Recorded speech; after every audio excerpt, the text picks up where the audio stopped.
শাহাবুদ্দিনের মতো একটি রশি টানিয়ে নির্বাচন।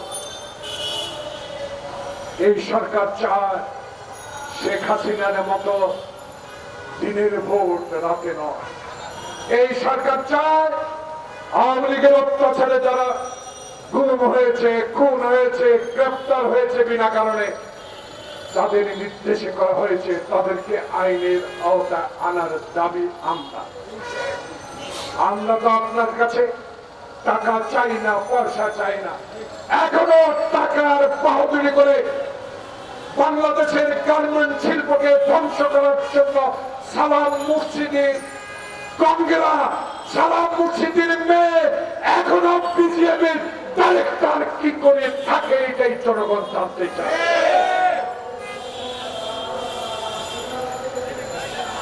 বিজেপিকে ধ্বংস করে দিয়েছে, তারা আবার নতুন করে চাঙ্গা হচ্ছে।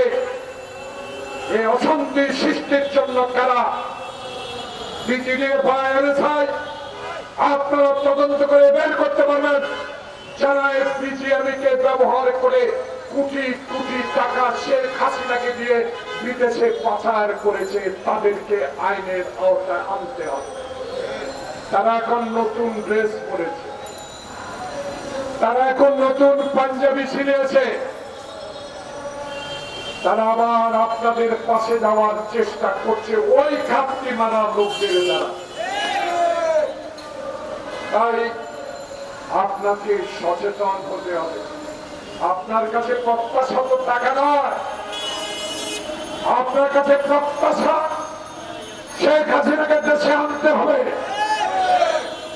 শেখ হাসিনা যে অবিচার করেছে, বিচার বিভাগকে ধ্বংস করে দিয়েছে, সেই দুইজন তারেক রহমানকে সাজা দিয়েছে বিনা কারণে, খালেদা জিয়াকে সাজা দিয়েছে এখনো আছে হাইকোর্টে। প্রিয় ভাইয়েরা, জনগণ বলা শুরু করেছে, আমার কথা নয়, সত্যি কথাগুলো মানুষ বলা শুরু করেছে। কারণ এখন সাহস বেড়েছে, এখন হাসিনা নাই, এখন কথায় কথা হারুন নাই, বিপ্লব নাই, মেহেদী নাই।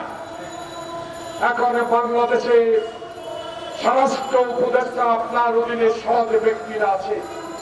এই সৎ ব্যক্তিদের দিয়ে বাংলাদেশে এই ঘাপটি মারা লোকদেরকে বের করে দেন, নাহলে আপনারা শান্তিদার একটি নির্বাচন দিতে পারবেন না। তারাই বাধা হয়ে দাঁড়াবে জনগণের দায়িত্ব হলে।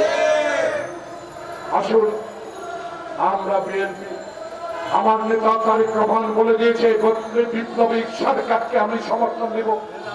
এই বিপ্লবী সরকারের যত কোনো ক্ষতি না হয়, এই বিপ্লবী সরকারের বিরুদ্ধে যেন কেউ কথা না বলতে পারে, সেই দিকে বিএনপি নজর রাখতে হবে। আমরা নজর রাখছি, কারণ 16 বছরে গুলি খাওয়া, টিয়ার গ্যাস খাওয়া,